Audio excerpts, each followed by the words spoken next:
ओम नमः शिवाय। मेरे शिव चैनल पर आप सबका स्वागत है। सबसे पहले तो आप सभी शिव भक्तों के चरणों में मेरा कोटि कोटि प्रणाम। आप सब शिव भक्तों ने पिछले वीडियो के माध्यम से जाना कैसे भगवान शिव और सुंदर की दोस्ती हुई। भगवान शिव ने सुंदर को अपना मित्र बना लिया। शिव और सुंदर दोनों बेस्ट फ्रेंड बन गए। सोचे परमात्मा परमेश्वर भगवान शिव वो परमेश्वर शिव अपने एक भक्त के बेस्ट फ्रेंड बन गए।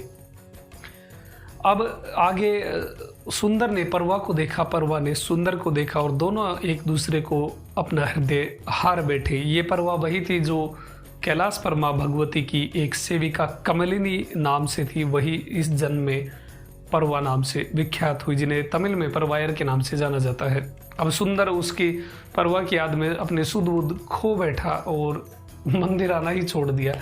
अब भगवान शिव ने देखा कि सुंदर 5 अक्षर के नमः शिवाय मंत्र पंचाक्षर को छोड़कर 3 अक्षर का परवा जप रहा है।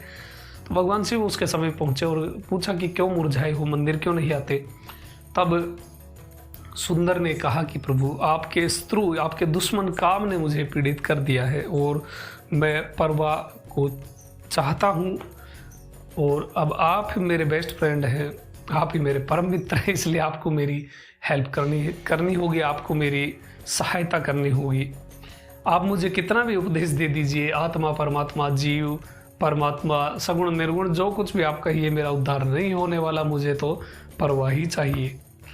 अब बेस्ट फ्रेंड है, दोस्त है, तो दोस्त के काम आता ही है। तो भगवान ने कहा कि मैं क्या करूं। तो सुंदर ने कहा कि मैं चाहता हूं कि आप परवा के घर जाएं मेरा दूत बन करके और परवा से मेरे लिए परवा का हाथ मांगे या उनसे इस संबंध के विषय में जो कुछ भी आप दूत बनकर मेरे लिए कर सकते हैं वो आप करें।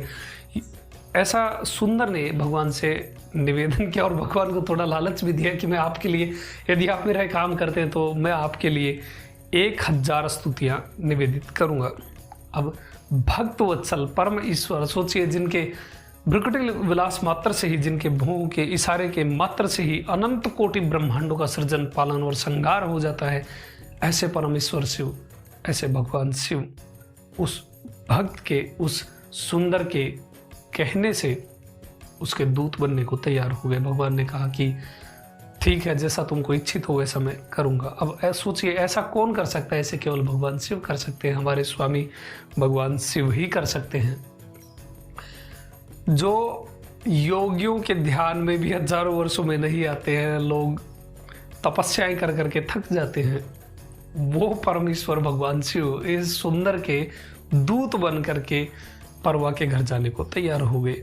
जो कभी आतों की माला पहन लेते हैं, हाथ में खोपड़ी रखते हैं, भस्म रमाए रहते हैं, बूढ़ा बैल अपने साथ रखते हैं सवारी के लिए और शमशान में ही स्थायी रूप से कार्य करते हैं, वो शिव सबके हृदय में जो गुप्त रूप से निवास करते हैं, वो शिव योगियों के ध्यान में बड़ी मुश्किल से आते हैं, वो शिव जो इन सारे ब्रह्मांड के सृजन और पालन और संहार के कारण है, वो शिव उन अपने भक्त सुंदर के लिए दूत बन करके वेश पूरा चेंज कर लिया, दूत का वेश कर लिया, पूरा सज धज कर बहुमूल्य रत्न और वस्त्र धारण करके भगवान उस मुख्य मंदिर से निकलकर, त्यागेश्वर मंदिर से निकल करके मुख्य सड़क पर चलने लगे। वहाँ जितने भी सिद्ध थे वो भगवान के उन जहाँ जहाँ भगवान चरण रखते, उन चरणों की धूली को अपने मस्तक पर लगाकर मुक्ति का मार्ग अपना पक्का कर रहे थे और सुंदर के दूत की जय हो ऐसा जय जयकार वो भगवान के लिए कर रहे थे।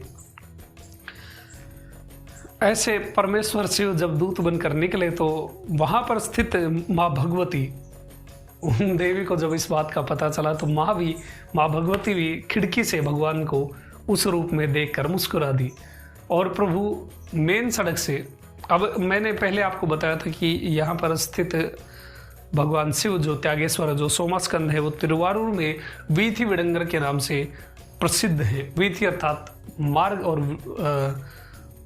वीथी विडंगर अर्थात या विडंगा अर्थात अलौकिक, यानी उस मुख्य मार्ग पर भगवान अलौकिक परमेश्वर उस मार्ग पर चले जा रहे थे। अब मुख्य मार्ग छोड़ करके भगवान परवा के जहाँ रहती थी उस गली में गए।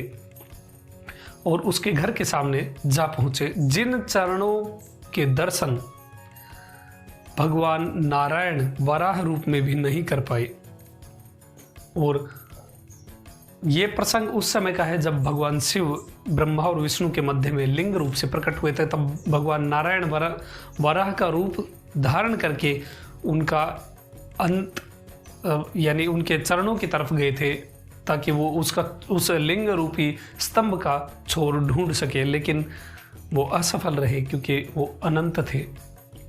जिन चरणों का दर्शन वराह रूप में भगवान नारायण भी नहीं कर पाए, वही चरण आज ने वहां पहुंच करके अपना वेश बदल लिया, और वो त्यागेश्वर के जो मुख्य पुजारी थे, मुख्य महंत थे, उनका रूप भगवान शिव ने धर लिया। और उन्होंने गंभीर आवाज में आवाज लगाई कि कपाट खोलो, दरवाजा खोलो, मैं आया हूं, यहाँ पे कौन है। जब अंदर ये बात परवा ने और उसकी माँ ने सुनी, तो परवा की माँ बोली कि इतनी रात को यहाँ पे आने का साहस कौन कर सकता है, बेटी तुम पीछे ही रहना, मैं अभी देखती हूँ। वो परवा की माँ उस दरवाजे तक पहुंची, लेकिन उसने दरवाजा डरते हुए खोला नहीं। इतने में ही परवा को लगा कि सुंदर आ गया होगा, क्योंकि सुंदर भी परवा के विचारों में खोया था और परवा भी सुंदर के विचारों में खोई हुई थी, इसलिए उसे लगा कि शायद सुंदर होगा। उसने कहा कि माँ, जवंतिका कल्हार के फूलों की और चंदन और कर्पूर की सुगंध आ रही है। ये वही सुगंध है जो त्यागेश्वर भगवान की मूर्ति से आती थी, और वही सुगंध सुंदर के शरीर से आती थी। इसलिए वो परवा को याद था, तो परवा ने कहा कि ये सब सुगंध आ रही, कहीं ये वो कहकर इतना आधा अधूरा शब्द कह के परवा चुप हो गई। इधर परवा की माँ ने कहा कि कुल देवता भगवान त्यागेश्वर हमारी रक्षा करे, बेटी तूने ये ठीक नहीं किया, जिसके बारे में तू बोलना चाहती है शायद ये वही यहाँ पे आया होगा, क्योंकि यहाँ पे आधी रात को वही आता है जिसे बुलाया जाता है। ये तूने ठीक नहीं किया, मेरे होते हुए तेरी स्वच्छंदता अच्छी बात नहीं। खैर इसे छोड़ो, इस मामले में मैं कल राजा से बात करूंगी। इतना कह के उसने दरवाजे की झिरी से देखा तो भगवान शिव ने तो रूप धर रखा था उन मुख्य पुजारी का। तो परवा की माँ ने भी उन्हें मुख्य पुजारी समझा और दरवाज़ा खोला और कहा कि गुरुजी, आप इस समय यहाँ पे, आप दिव्य आत्मा है, महान आत्मा है, आपका यहाँ पे आना ठीक नहीं, वो भी आधी रात को। कोई देखेगा तो गलत बातें लोग बना देंगे। फिर भी आप इस दिव्य आसन पर, इस स्वच्छ आसन पर कृपा करके विराजिए। परवा की माँ ने उन पुजारी के लिए, उन शिव के लिए वो आसन दिया और भगवान उस पर बैठे। तब परवा की माँ ने कहा कि कृपा करके मुझे शीघ्र बताइए कि आप यहाँ किस लिए पधारे हैं। भगवान ने कहा कि मैं तेरी बेटी के कल्याण के लिए यहाँ पे पधारा हूँ। इस नगर में, कमलालय नगर में, त्यागेश्वर या त्यागराज सखा नाम का एक सुंदर नवयुवक है जो त्यागेश्वर का मित्र है। तेरी बेटी परवा और सुंदर का आजीवन जीवन पर्यंत प्रेम बना रहे, ऐसा मेरा आशीर्वाद है। वो नवयुवक है और उसकी बहुत ख्याति है और उसका यश कीर्ति, इसका अंदाजा इसी से लगा लो कि स्वयं त्यागेश्वर का वो मित्र है। इसलिए तेरी बेटी हमेशा प्रसन्न रहेगी, उसकी यश कीर्ति और हमेशा वृद्धि होगी और उसका परलोक भी सिद्ध होगा। अभी के लिए तुम ये बहुमूल्य वस्त्र पकड़ो। भगवान ने परवा की माँ को वो बहुमूल्य वस्त्र दिया, भेंट स्वरूप वो वस्त्र उन्होंने दे दिया। तब परवा की माँ ने कहा कि बेटी, जैसा ये कहते हैं वैसा ही कर, इसी में तेरा कल्याण है। तब परवा ने थोड़ी बनावटी शर्म दिखाते हुए कहा कि मेरे स्वामी जो हैं वो भगवान त्यागेश्वर है, यदि वो मुझसे आके कहेंगे तब मैं जिसका आप जिक्र कर रहे हैं उससे विवाह के लिए अपनी स्वीकृति दूंगी। तब भगवान ने कहा कि वो त्यागेश्वर का मित्र है, इसलिए त्यागेश्वर की उसमें स्वीकृति है, यानी त्यागेश्वर भगवान की इसमें हाँ में हाँ है और वो तुम दोनों के विवाह के लिए अग्री हैं और तुम्हारे विवाह के लिए उन्होंने स्वीकृति दे दी है। तब परवा ने कहा कि जो कुछ भी हो, मेरे स्वामी तो त्यागेश्वर ही है, जब तक वो स्वयं ये बात आकर मुझसे नहीं कहेंगे तब तक मैं ये संबंध स्वीकार नहीं करने वाली। तब भगवान ने कहा कि ठीक है, वही आ रहे हैं। और इतना कह करके भगवान उनके दरवाजे से बाहर निकले और वहीं पर दरवाजे के बाहर उस गली में ही भगवान शिव वृषभ पर आरूढ़ हो गए और अपना दिव्य रूप भगवान शिव ने परवा और उसकी माँ को दिखाया।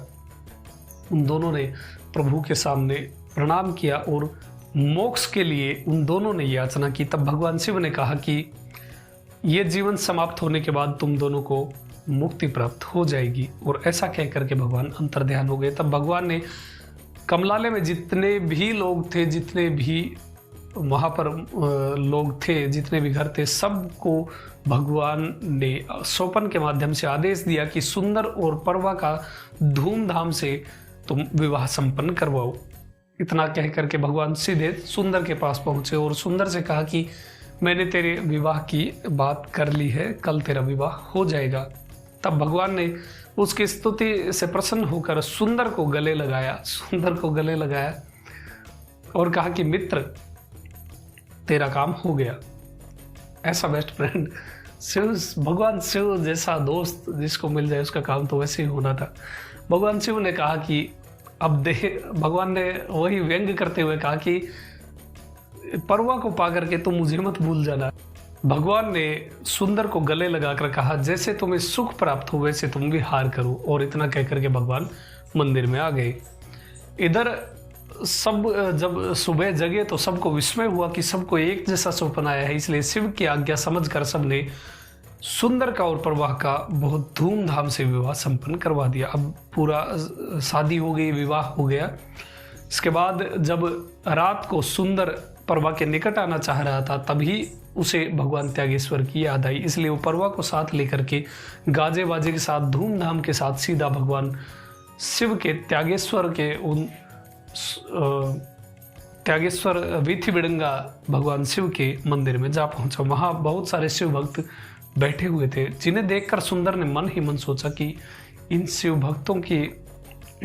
भक्तों का दास बनकर मुझे कितना सौभाग्य प्राप्त होगा, इनकी सेवा मैं कब कर पाऊंगा। ऐसा उसके मन में विचार आया। वो भगवान त्यागेश्वर से मिला। तब भगवान शिव ने कहा कि यहाँ जितने भी शिव भक्त हैं उन्हें मेरा ही स्वरूप। भगवान ने कहा कि सुंदर, मैंने तेरा मनोरथ तो पूर्ण कर दिया, अब तू मेरे भक्तों की दास भाव से स्तुति कर, क्योंकि मेरी स्तुति से ज़्यादा महत्वपूर्ण है मेरे भक्तों की स्तुति। इसलिए तू दास भाव से उन शिव भक्तों की स्तुति कर। तब सुंदर ने कहा कि प्रभु मैं शुरुआत कहाँ से करूं। तब भगवान ने कहा कि मैं श्री तिलवन के ब्राह्मणों के दासों का भी दास हूँ। इस लाइन से तू शुरू कर, इस बात से अपनी स्तुति प्रारंभ कर। मैं श्री तिलवन अर्थात चिदम्बरम के ब्राह्मणों के दासों का भी दास हूँ। ऐसा करके सुंदर को स्तुति प्रारंभ करने की आज्ञा दी। भगवान ने कहा कि श्री नीलकंठ आदि 63 शिव भक्तों की स्तुति तू दास भाव से कर। ऐसा कह करके भगवान अंतर्ध्यान हो गए। सुंदर ने आज्ञा स्वीकार की और वो ऐसी स्तुतियां गाकर भक्तों से पूजित होकर भक्तों में अग्रगणी हो गया। अब इसके बाद की कथा आगे की वीडियो में जानेंगे, कैसे सुंदर की मैरिड लाइफ रही और जो बाकी श्रेष्ठ तमिल शिव भक्त हुए उनकी कथाएं भी अब 1-2 वीडियो के बाद ही या शायद अगले वीडियो से ही प्रारंभ हो जाएंगे। इसलिए एक भी वीडियो आप मिस मत करना और जितना ज़्यादा हो सके दूसरे शिव भक्तों के साथ ये वीडियो शेयर कीजिए। अभी तक के लिए इतना ही। आपका दिन शुभ हो। ओम नमः शिवाय।